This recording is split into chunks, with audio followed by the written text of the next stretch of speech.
دنیا کا سب سے پہلا اور سب سے خوفناک طوفان جس نے اس روئے زمین پر رہنے والی ہر چیز کو فنا کر دیا تھا اور اس روئے زمین پر کوئی بھی چیز باقی نہ رہی تھی۔ اس طوفان کے بعد اللہ تبارک و تعالی نے اس روئے زمین پر دوبارہ سے ایک نئی زندگی کو آباد فرمایا۔ پیارو دوستو، یہ طوفان کب آیا تھا اور اس طوفان کے اندر کتنے لوگ بچے تھے، اور وہ بچنے والے لوگ جس کشتی پر سوار تھے اس کشتی کو کہاں بنایا گیا تھا، اور وہ کشتی کتنے وقت میں تیار ہوئی تھی، اور اس کشتی کو کس چیز سے بنایا گیا تھا، اور حضرت نوح علیہ السلام کی کشتی کتنی لمبی اور کتنی چوڑی تھی، اس کی کتنی منزلیں تھیں، اور اس کشتی کے اندر کون کون سی مخلوقات سوار ہوئی تھی، اور کل کتنے افراد حضرت نوح علیہ السلام کی اس کشتی پر سوار ہو کر دنیا کے اس خوفناک طوفان سے بچے تھے، اور شیطان کشتی کے اندر کیوں سوار ہوا تھا، اور یہ کشتی کتنے سال تک اللہ تبارک و تعالیٰ کے اس دردناک طوفان کے اندر تیرتی رہی، اور جب وہ طوفان رک گیا تو اس کشتی کو کس جگہ پر چھپایا گیا، اور کیا وہ کشتی آج کے اس دور میں دریافت ہو چکی ہے؟ پیارے دوستو، ان تمام تر سوالات کے جوابات قرآن و حدیث کی روشنی میں آج کی اس ویڈیو میں ہم آپ کو بتائیں گے، لہٰذا آپ سے گزارش ہے کہ ہماری اس ویڈیو کو اینڈ تک ضرور دیکھیے گا، کیونکہ یہ ویڈیو بہت ہی تحقیق کے بعد بنائی جا رہی ہے، اور اس ویڈیو کے اندر آپ کو انتہائی اہم معلومات ملنے والی ہے۔ پیارا دوستو، حضرت نوح علیہ السلام کی قوم کفر اور شرک میں غرق ہو چکی تھی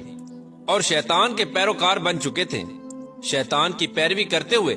ان لوگوں نے 5 بڑے بڑے بت بنا رکھے تھے جن کی یہ لوگ عبادت اور پوجا کیا کرتے تھے۔ وہ 5 بڑے بت جن کے نام یہ ہیں: ود، سواع، یعوس، یعوق اور نصر۔ یہ بدبخت قوم ان 5 بڑے بتوں کی پوجا کرتی تھی،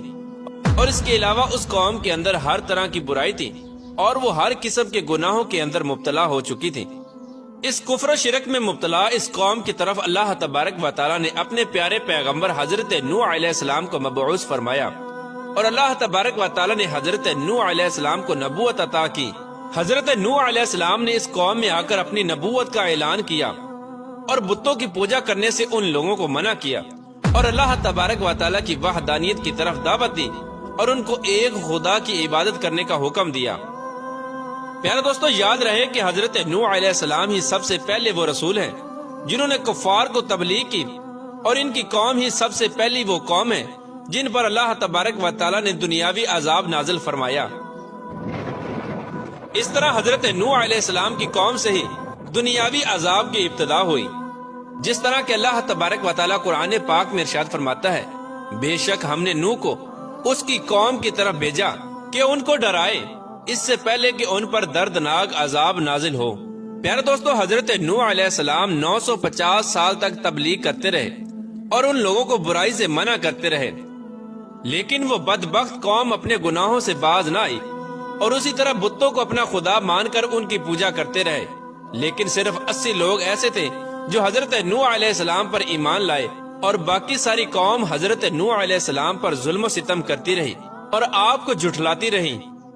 پیارے دوستو، بعض روایات کے مطابق حضرت نوح علیہ السلام کا مسکن عراق کا شہر رافدین بتایا گیا ہے۔ حضرت نوح علیہ السلام نے جب بارہا اپنی قوم کو اس برائی سے منع کیا اور اللہ تبارک و تعالیٰ کی وحدانیت کی طرف بلایا، تو حضرت نوح علیہ السلام کی قوم نے آپ پر طرح طرح کے اعتراضات وارد کرنے شروع کر دیے۔ چنانچہ اس طرح ان کی طرف سے وارد ہونے والے تمام تر اعتراضات کے جوابات حضرت نوح علیہ السلام نے اپنی قوم کو دیے، لیکن اس کے باوجود بھی وہ بدبخت قوم اللہ تبارک و تعالیٰ کی وحدانیت پر ایمان نہ لائی، اور الٹا حضرت نوح علیہ السلام سے عذاب الہی کا مطالبہ کرنے لگی، اور حضرت نوح علیہ السلام سے ان کی قوم کہنے لگی کہ اس عذاب کو لے آؤ جس عذاب سے تم ہم کو ڈراتے ہو۔ پیارے دوستو، حضرت نوح علیہ السلام کی قوم حضرت نوح علیہ السلام کے ساتھ متکبرانہ انداز کے اندر کلام کیا کرتی تھی، اور آپ کی قوم نے آپ سے کہا کہ اگر آپ تبلیغ کرنے سے باز نہ آئے تو تمہیں سنگسار کر دیں گے، اور اس طرح اس قوم نے حضرت نوح علیہ السلام کو قتل کرنے کی دھمکی دی۔ اس قوم کے لوگ معاذ اللہ اتنے بدبخت ہو چکے تھے کہ آپ کی قوم آپ کو پاگل کہہ کر پکارتی، اور مرنے سے پہلے ہر بندہ اپنی اولاد کو یہ نصیحت کرتا کہ حضرت نوح علیہ السلام کی باتوں پر کان نہ دھرنا اور نہ ہی ان پر ایمان لے کے آنا، معاذ اللہ وہ دیوانے ہیں۔ پیارے دوستو، حضرت نوح علیہ السلام کی 950 سال کی تبلیغ کے باوجود بھی جب یہ قوم ایمان نہ لائی تو اس وقت اللہ تبارک و تعالی نے حضرت نوح علیہ السلام کی طرف وحی بھیجی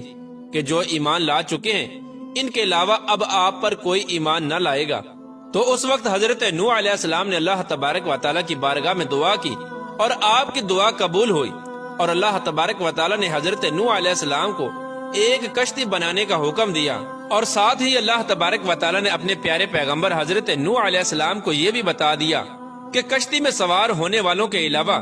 دنیا کی تمام تر مخلوقات کو تباہ و برباد کر دیا جائے گا، اور اس روئے زمین پر کوئی بھی چیز باقی نہ رہے گی، جس طرح کہ اللہ تبارک و تعالی قرآن پاک میں ارشاد فرماتا ہے۔ اور نوح علیہ السلام کو وحی ہوئی کہ تمہاری قوم سے مسلمان نہ ہوں گے مگر جتنے ایمان لا چکے، تو غم نہ کھاؤ اس پر جو وہ کرتے ہیں، اور کشتی بنا ہمارے سامنے اور ہمارے حکم سے، اور ظالموں کے بارے میں مجھ سے بات نہ کرنا، وہ ضرور ڈوبائے جائیں گے۔ اور نوح علیہ السلام کشتی بناتے ہیں، اور جب اس کی قوم کے سردار اس پر گزرتے ہیں تو حضرت نوح علیہ السلام پر ہنستے ہیں۔ نوح علیہ السلام بولے، اگر تم ہم پر ہنستے ہو تو ایک وقت ہم تم پر ہنسیں گے جیسا کہ تم لوگ ہم پر ہنستے ہو، تو اب جان جاؤ گے کہ کس پر آتا ہے وہ عذاب کہ اسے رسوا کرے، اور اترتا ہے وہ عذاب جو ہمیشہ رہے۔ اس طرح اللہ تبارک و تعالیٰ کا حکم پاتے ہی حضرت نوح علیہ السلام اللہ تبارک و تعالیٰ کے حکم کے مطابق کشتی بنانے کی تیاری کرنے لگے۔ آپ نے اللہ تبارک و تعالیٰ کے حکم کے مطابق شہر سے باہر کشتی بنانے کا ارادہ کیا۔ ابھی طوفان آنے میں 200 سال باقی تھے۔ حضرت نوح علیہ السلام کو کشتی بنانے کے لیے ایک خاص قسم کی لکڑی کی ضرورت تھی، لہٰذا حضرت نوح علیہ السلام نے اس لکڑی کو حاصل کرنے کے لیے ساگوان نامی کچھ درخت لگائے جن کی لکڑی بہت مضبوط ہوتی ہے۔ یہ درخت 100 سال میں تیار ہوئے۔ اس کے بعد